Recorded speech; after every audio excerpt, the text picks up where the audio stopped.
speed variation with forehand loop. That doesn't necessarily mean that the topics have to be related to that. Feel free to ask any questions you want throughout the sessions. Jeff Yamada, he is a USATT coach. He's been a full-time coach here at the Academy for almost 2 years now. He was former men's singles finalist at the Brazil National Championship and a former member of the Brazil national team. So he does a great job coaching with us here at the Samson DeVita Table Tennis Academy. Chance Friend, he has been with us from the beginning. 4 years ago we opened, and he's been coaching here for the full 4 years. Before that, he had many titles, including men's singles semifinalist at the U.S. National Championship, and he was also a professional player, playing in the European leagues in Germany for 7 years. Next is Seth. Thank you for that, Alex. Next is Seth. He lives here in Ohio. He works as a coach and practice partner here. He's also men's singles champion of Panama, and he's been one of the top players in the U.S. for a number of years. He's finished in the top 10 at the U.S. national team trials. And as I've said twice already, and I'm going to say again, make sure you like, subscribe, and turn on the bell for Pek Pong. It is one of the greatest YouTube channels for table tennis information. There's a lot of YouTube channels out there that just show you this flashy highlight or that flashy highlight, but to actually get insights into the game, it's really quite a good channel, so make sure you subscribe. Parth was formerly a student of mine. He went off to college, but he's such a faithful student that he comes back to help out all the time with our camp, so I'm really thankful for Parth. Hemming Yu, 2016 and 2020 Olympian, all the way from Australia. I think Australia is the furthest anybody has ever come here to Ohio to the Academy. So Hemming Yu, we're glad to have you. We're looking forward to some great insights. Shigong, welcome. He not only came to support our camp, but he also brought 10 of his own players from Atlanta. They flew here to help us out with the camp. So we're really thankful for him and all the students. Formerly, he was a professional player, and also he was a U.S. national team coach as well. Jonathan, he was formerly number 11 ranked in the entire country of Sweden. So if you're number 11 in the U.S., that's pretty good. If you're number 11 in Sweden, that's real good. And he was also number 1 for under 21 in the country of Sweden, which is fabulous. He's still working as a professional player. He's still playing, and he told me recently that he's actually planning to move to the U.S. This fall. He has a scholarship to play at Texas Wesleyan University. So he's going to be moving to the U.S. this fall. And last but definitely not least is Blake. Blake has been coaching with me here for a number of years. He's ITTF Level 2 certified coach. He's a USATT coach, and he really does a good job, not only with helping out with, beginner, intermediate, advanced players, but also really willing to connect with you guys and answer a lot of your questions. So he's done a really good job as far as being insightful as a coach. Some of you guys have submitted some questions to me, and I was going to read the questions, but I feel like if it comes from me, it's not going to be quite as personal. So let's go ahead and start with I think there was 2 or 3 people that already submitted a question. So if you can raise your hand, if you submitted a question, and yes, go for it. Oh, actually, let me give you the mic. It might make a funny noise when I get close to the speaker, so it's not you. It's my sound system. So the question was, if you're playing a completely unknown person, how do you, figure out what are his weaknesses? All right, do you want to ask a specific coach, or do you want them to all raise their hand at the same time and try to answer? Anyone. All right, Jeff, go for it. If you want to pass it on, we can pass it on to somebody else. How do you find a weakness in an unknown person in the player? Unknown player that you're Okay, so if you can, right, when you get to the tournament, you see who is in your group. If you can see that person, how they play and their style, that's very helpful before the match, right? So you can see their serves. If they have a match before you, you can see how they serve, how they return, right? Their style, their strength, their weakness. I think that's one of the easiest way to see. If you really, it's a very important match, and a person that you really don't know before the day, you can sometimes search on YouTube maybe if you really want to know how that person plays, right? So you can type that person in YouTube if they, it's a very important match. The players left me aren't on YouTube. Yeah, but yeah, usually you can see before, if you couldn't see, you just got to the tournament and Yeah. you couldn't warm up, you couldn't see that person. When you warm up, you can see based on their technique, they can say a lot of things, right? If the person, okay, with that technique, usually can tell if they have like okay, strong shot or more control shot, or maybe they can do both, right? So a lot of times for their positioning, their style, their technique, you can tell by the two minutes warm up. And when the match starts, then you can really test, right? Like with your serves, right? With your receive, like how they can like return your serve, how they can return your serve, how they respond to your return, right? Like what their weakness and strengths are. So you can also study during the first game and sometimes in the second game to see like the strength and weakness. Can I ask you, is there anything like, say, specifically the first 3 or 4 serves, type of serves that you would do to try and figure it out? All right, Chance. First serves that you would do to try to figure out their weak points. I would recommend sticking with your general game plan. So you want to use your strengths first to see if those are effective. If they're not effective, then you can kind of slowly move out and expand from there and see if there's maybe some other thing that they have a really hard time with. But you always want to start with with your best game. So you don't want to start out going in saying, well, this person has a hard time with this. I've never done that before, but let me try. Because maybe what you normally do is effective, and so if you never test that, then you're never playing your best game. All right. Next question. Fiona, you got a good one? Angela, you have a good one? No? All right. Samit, you've got 2 hands up. Come on. All right. My next. Oh yeah, go for it. Chance, how was your feelings today? No, the real question, please, please. All right, I have a question for Seth. Seth, so a lot of times people want to work on strokes, a lot of times people want to work on footwork. If they were like intermediate level adult, would you say working on strokes is more important at this point, or footwork, or can they work on both at the same time? Good question. I think that it's important to not try to eat the elephant whole. So kind of try to pick it apart piece by piece. If you try to work on strokes, moving, goal timing, this is a lot. So just try to work on very specific things and maybe dumb down the drill a bit to, or make it easier, to kind of work on that specific thing, whether it's moving, making the drill slower, or if it's your strokes, making the movement easier or something like that. What was your other part? That answered it. Okay. Yeah, it's good. It's good. Yeah, sometimes when you go home, these drills that we're doing might be too hard. So as Seth said, sometimes just isolating and making that one skill a little bit easier and just focusing on that is actually a good thing to start with. Sometimes we tend to try to combine a lot of different elements of the game, and when you want to develop one, sometimes just isolating that one is quite good. All right, Abel, you got a good question? Oh, there we go. Go for it. So, in tournament play, Yeah. what are you looking for as your first indication? What type of momentum or moments are you looking for to use your timeout wisely? Okay, good. You have a specific coach? All right. Parth? You're the king of timeouts. Oh, okay. So for timeout, I feel like timeout is kind of overrated because a lot of times people are like, man, I used my timeout at 1-1-9-9, and here it is. I'm down to the 4th game and I don't have a timeout. It's like you always have a mental timeout.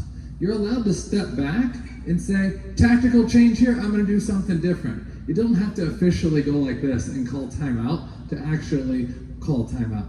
So think of it as point by point. Each point is a different match, and you're allowed to make tactical adjustments during the actual game, as opposed to say, well, I'm just going to stay close and I'm going to play backhand and forehand in this game. Okay, the next game I'm going to go back and just try to lob. Okay, the next game I'm going to try some chop blocks or whatever it may be. Like each point, take that as its own separate game. So I personally call timeout pretty early, because I feel like building up an early lead is important, but don't think of it as just like one timeout. Think of it as every point you can use your own mental timeout. You want to know one secret? One secret, and then I'll do it. You ready for this? Not many people know this. Now they do. Okay, you ready? You know what this means versus this? This means, student, do you want to call timeout? It's up to you. This means, get over here, it's timeout. Because the player isn't allowed to actually like shrug off the coach and just say, I don't want a timeout. The player ultimately calls it. So this is like, it's up to you. Do you want a timeout?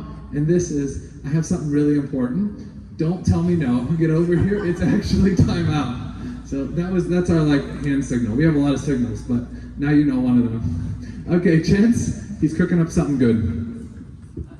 As it refers to timeouts as well, it depends a lot on like knowing yourself as a player. So like for me, in the last couple of years, I'm not as young as I used to be, and oftentimes I get really tired, and so I use my timeout for a break, just physically when I need a break. But oftentimes, if you're not someone that feels comfortable coming from behind, if you're down 3 or 4 points, it's really hard for you to stay in there and keep battling. You might want to take an earlier timeout. As Samson said, it's earlier at the beginning of the game. If you're someone that feels that you really need time to think about what you're going to do when it is, 9-8 in the 5th set for yourself, and you want to think through your serve plan at that moment, you might save your timeout until the most critical moment in the match. So it really depends on your mentality going into the game, and also just knowing yourself as a player. Do you need it for a physical break? Do you need it, at a certain moment to be able to think through your strategy? Think about that before you play the match. You want to know, like, this is when I'm going to use my timeout.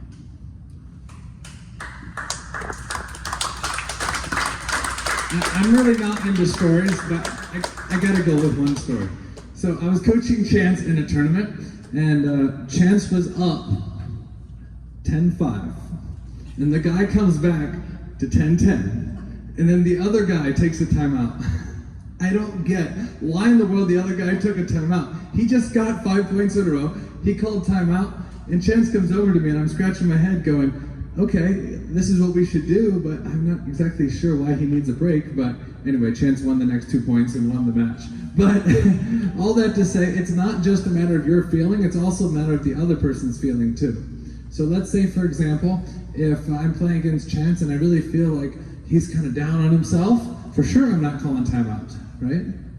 But if I'm playing Chance and he's really like on fire, no matter what the score is, if I feel like he has like momentum and he's gonna be like 80-20, he's gonna win that next point, then I'll call timeout. So a lot of times people feel it based on just their own feeling, but you also have to evaluate your opponent as well and see, hey, do I need to change the momentum, or is what's happening actually effective?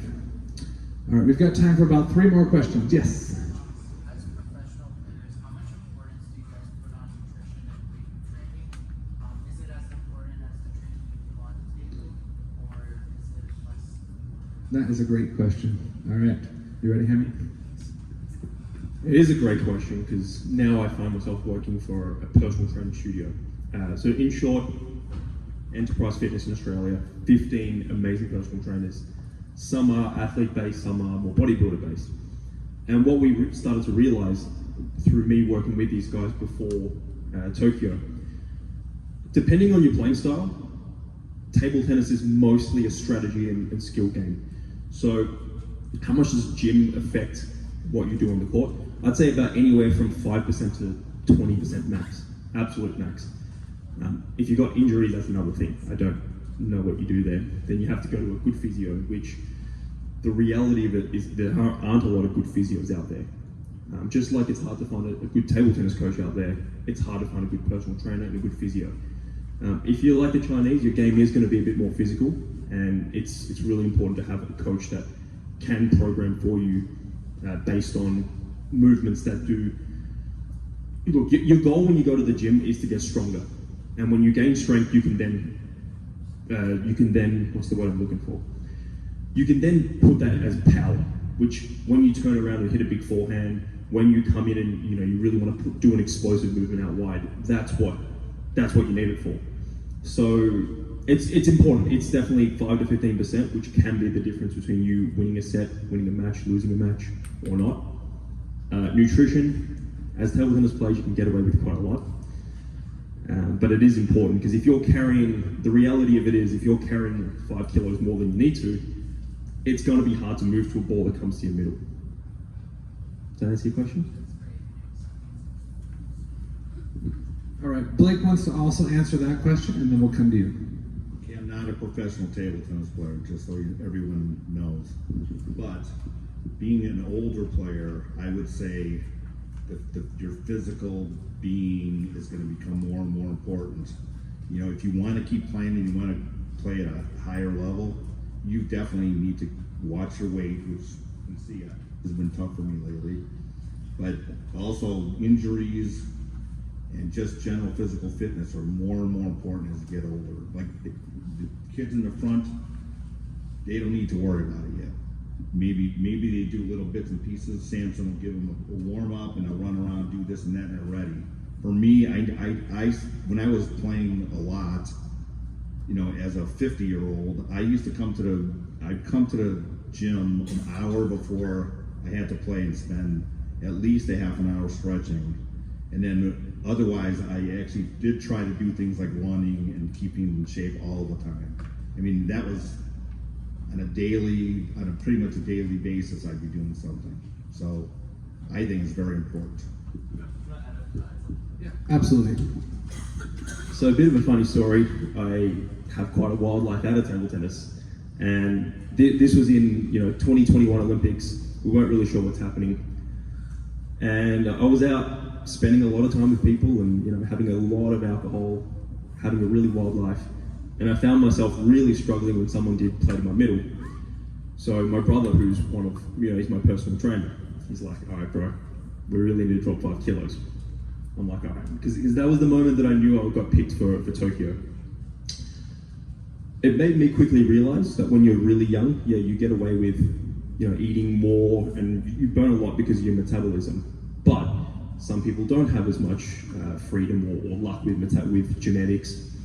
Regardless though, what you eat, what you put in your body is going to be the main, 80% of how you actually turn out physically. So if you're spending a lot of time running, training twice a day, but then you're eating, Chick-fil-A 4 times a day, you're going to struggle to lose that 5 kilos that you want to lose if you want to be lighter and really moving around the court fast. Most of it is still based on nutrition. Good, excellent. All right, who else had a question? He answered your question. All right, yeah, absolutely. All right, Tian, great shirt, by the way. Yes. What's your question? What is the best reflex to develop if someone gives us a ball in our middle? All right, Coach, you ready? If they give you a ball to your middle, what's the best reflex you need to develop? If somebody gave you middle, the important is the adjustment first. Before the people hit the ball, you have to look at the people's racket. The most people, I don't say not professional, they always look, somewhere, not focused on the people contact. In the morning I told you when you make adjustment, you have to look at people's contact. In the middle, they have 2 options. One, you can, for example, if you're very big, you cannot really turn around, so try to use your back. If it's good fit, you can turn around, use forward. Yeah. But it's small motion, not too big. Try to make the ball to the good position, then you can ready for next shot. Sometimes there are players who cannot control their strokes, meaning even if you anticipated going somewhere, suddenly it comes to you right there, right? What do you do then? Just a reaction. Just react. No, just react. Don't do any motion. Just react. Yeah. I would say, depending on if you're a forehand player or a backhand player, if it comes in the middle and you're a backhand player, it could be wise just to step in and take backhand. But if you're a forehand player, to take forehand. And having that predetermined already beforehand, maybe it's going to make the decision a little bit easier for you. Good. All right, we've got time for about 2 more questions. Yep. What do you got? Basically, my thoughts or question was, how do you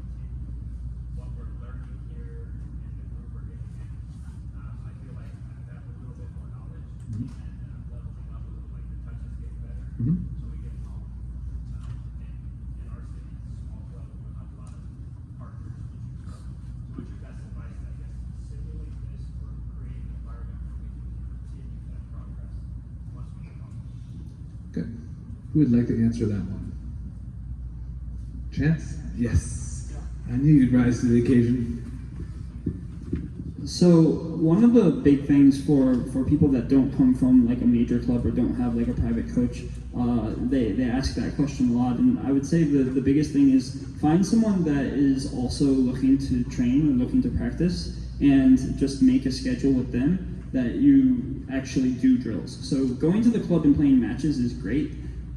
It's time that you can use to try to incorporate all of those skills that you're working on into the game. But if you're never doing drills, it's really, really hard to improve your movement, your technique, your timing, etc., etc. So I would say trying to do at least a couple of times a week, if possible, being able to work on some drills. Maybe you can do like 2 or 3 drills and then play a match at the end of the practice or something, because everybody likes to play matches, right? So playing matches is great, but I would say probably at least half, if not like 3/4 of the time doing drills, and then spend the rest of the time doing matches. And just guess more specifically, I wrote down all the stuff we have. Yes. Recommend we just carbon copy with our playing partner. So you can. It varies also based on like your specific game setup. So like if, like Shigon was saying, if you're more backhand or forehand, or Jonathan was saying, I guess, backhand or forehand oriented. So there might be drills that are better suited for you specifically versus like some of the drills that we happen to be doing. So think about the things that you specifically want to work on as it relates to your game, and try to come up with the scenarios. And I mean, if you play a match, right, you go to the club and you play matches, you know, there might be 3 or 4 sequences that you really struggle with. So build drills around those sequences that are giving you problems so that you can work through them. Yes, go for it. The best thing and first thing I will tell you to do is do video analysis. I think this is something that's really overrated, and a lot of the Chinese national team do this religiously. Underrated. Thanks for the correction. It's very underrated because you're going into practice, you're not coming with the mindset of, okay, where am I actually winning matches and where am I losing matches? You're practicing all these different exercises and you're not knowing, okay, what do I need? The human brain can only focus on 1 or maximum 2 things at a time and get really good at it. So coming in, this lost me years of improvement, where I came in and I was trying to practice 8 different things and 9 different things, instead of watching my matches and seeing, okay, where are my strengths? I think this is something that's really underrated too, because people come into matches and when it's 2-all, when it's 8-all, you're going to be nervous, and this is a good thing. But your mind's automatically thinking, crap, how am I going to just get a point? And if you don't have a clear strength, you're going to be thinking, if you're okay at 8 things, not special at 1, it's like, oh crap. You also don't want to have weaknesses that are too obvious, people can pick on it. So that, you know, pick 1 or 2 things and really focus on that. Again, video analysis is something that's easier if you have a coach that knows the way and can be like, all right, that's where you lost points, that's where you won points, and here's what you got to do going forward. All right, final question by Jonathan. If you're losing a match and you're like losing focus, losing momentum, everyone always tells you to like play it safe, but that never really works. What's the best way to like regain your momentum? Who do you want to ask? Okay, there you go. Great question. So just so I heard you correctly, it's everyone's always telling you to play it safe. When you're in a match and you lose focus and you're not really trusting yourself, how do you then come out of that, right? Okay, so this is to try and answer this in short as much as possible. People mean well when they say, hey, don't be nervous, or just put it on. And it is a human instinct thing to do what's safe, do what's more comfortable. For example, right, like sometimes you know the opponent's serving topspin, but it's more comfortable to push than it is to flick, because flicking is harder. But sometimes you know you need to flick. And this is something where you can, being aware that, okay, right now I'm really scared, right now I'm really nervous, Don't try and hide the fact that you are nervous, or say, no, why am I nervous? Because you want to be like, okay, this is a normal human emotion. You will have people saying, don't be nervous, don't do this, don't stress, don't put too much importance on the match. But that's not good advice, as much as they mean well. Like, because you want to win so bad is a good thing. So get yourself in that state, like, okay, I really want to win, I really want to like execute what I'm good at. And look, this is going to help if you know what you're good at, if you know what your strengths are, because then you're going to want to go to it. Try and be aware of what's going on in the match. Basically focus on what's going on now and be like, I'm nervous, I'm scared, I'm worried that I'm not going to win. I accept that, but I'm going to focus on the moment now. I'm focusing on what I need to do now, what's going on, what's been winning me points, what's been losing me points. When you can focus on now and nothing else around you, because nothing else around you matters. What dad thinks, is mom getting impressed by my match? Is this girl that I have a crush on, is she enjoying this, or is she impressed by me? Like, none of that actually matters apart from what do I think is going to win me this next point. When you can focus on that, that's when you can start playing better under pressure than when you're not nervous. All right, guys. Thanks. Great questions, and we will be answering more questions next Wednesday. But like I said, you don't have to wait till next Wednesday. If we're in a session and you guys have questions, feel free to ask. If it's the middle of the night and you can't sleep and it's 3 a.m., don't call me. Write it down, and ask during our session tomorrow or on lunch break or whatever. But sometimes a question will come to you. If you don't write it down, by the next day you might forget. So I personally like good questions. It's a reflection on the fact that you guys are thinking for yourselves, and that's really what we're trying to develop this week. All right, head back out to table 4 for a quick demo. Sorry, I didn't mean to ignore you.